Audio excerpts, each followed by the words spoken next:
The following is an excerpt from a panel discussion held October 30th at Monroe County Community College. If you'd like to hear the entire recording, look up the Monroe News at your favorite podcast service. Because there are statistics, there are facts, there are opinions. Why don't you look it up yourself? Just look up Washington, Colorado, traffic, deaths, marijuana. Google it, see what you see. You won't see that they're going down or not increasing. You'll see exactly the opposite. And you will see law enforcement saying, please don't make the same mistake that we did in Colorado. Here's another one. Posh neighborhoods turn to pot. Okay, it was on national news explaining about the cartels from Cuba that are coming into Colorado and setting up inside your homes.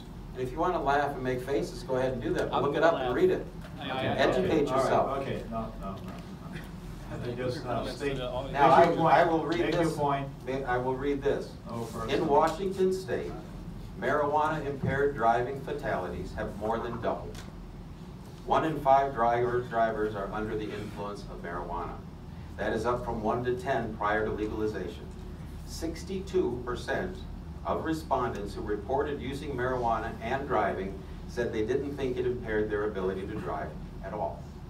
That's the Washington Traffic Safety Commission. Look it up. I'm not spewing one fact of one group. All right, I'm saying look it up yourself. I'll let someone else go next, but let me make a statement. Let me make myself very clear. Respond to the questions with the audience. No interaction unless you're responding directly to a question. No interaction with each other here in the panel unless it's legitimate interaction, whatever that means, right? So let's just, okay, so does anyone have a statement? And no, snickering or additional, I'm not hearing any, but additional comments or what have you. And none of that from the audience either. Bouncers, are you ready? There's Randy Daniel, my bouncer right there. Yes, and we will bounce you folks. All right, okay, let's get another, and then we'll move on. Before we get a statement, is there another question in the audience? Okay, so there are questions in the audience that we need to get to. So let me get one more statement on this. Okay, so just to address some of the other, I would say, unbiased and peer-reviewed, scientifically sound sources of information on traffic fatalities related to marijuana use.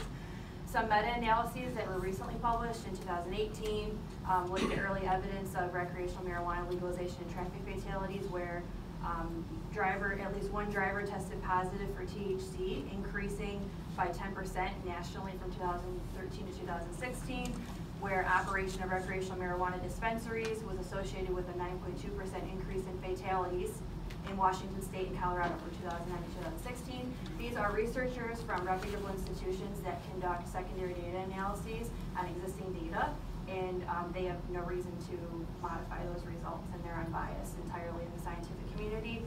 Risk of DUI and marijuana use due to marijuana use among adolescents is influenced by policy level factors. So these are some social science reports looking at how the changing of social norms, making marijuana use a normative behavior, thus legalizing recreational use, makes adolescents and young drivers have lower perceived risk of marijuana use, thus making them feel more comfortable getting behind the wheel and increasing the frequency that we are issuing driving while impaired with marijuana. All right, so we're hearing conflicting statistics and students. How many are students in here? All my students, all of you? You can do this research for yourselves, right? So go out there and find out for yourselves, and I think Randy said that. One more statement on this, and then we will turn. There are a lot of questions. The audience have a lot of questions, folks. No one in support of the ballot initiative is suggesting that anyone under the age of 21 use marijuana. So the suggestions of the statistics are not something that anyone's advocating. Reduction in development is not an issue that we're here to debate at this particular time because it's designed for adults only. But there are certain statistics that people should consider in terms of what and how Michigan has spent its time and energy over the last 10 years. And I think this goes to the credibility of the opposition. And I would tell you this, I'm a lawyer, I go to court every day and I talk to police officers who come to court and defend the arrests. And I will tell you that they often say to me, they should just legalize it already. Now, that may be different than the upper echelon and the top tier individuals, but maybe it has something to do with this. We found out that the Michigan State Forensic Science Division spends 40% of its budget testing marijuana. 40%. This is a statement made by the former director. In the same breath, he said, and that's why we've been unable to get to the rape kits which remain on the shelves. From his mouth, the next statement was, maybe legalization will help us. Now, can we all agree, if we were to prioritize where budget resources are supposed to be spent, it would be on catching rapists and trying to find rapists instead of possessing marijuana? Isn't that a fair trade-off? And the 74% of convictions in Michigan are related to marijuana. 30% for rape. That's nothing to boast about. The community at large, from the law enforcement side, has been disappointing in their catching serious criminals. There's nothing to boast about getting forfeiture proceeds and arresting 21,000 adults every year and spending, in 2010, $91 million.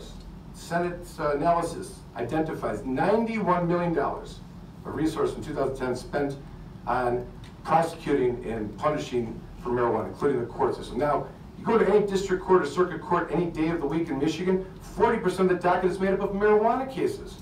Okay. Why do you think that there's a desire of these law enforcement leaders to keep this money train going? It keeps them coming to court, gets their overtime. They have. Your point. Your point. I think.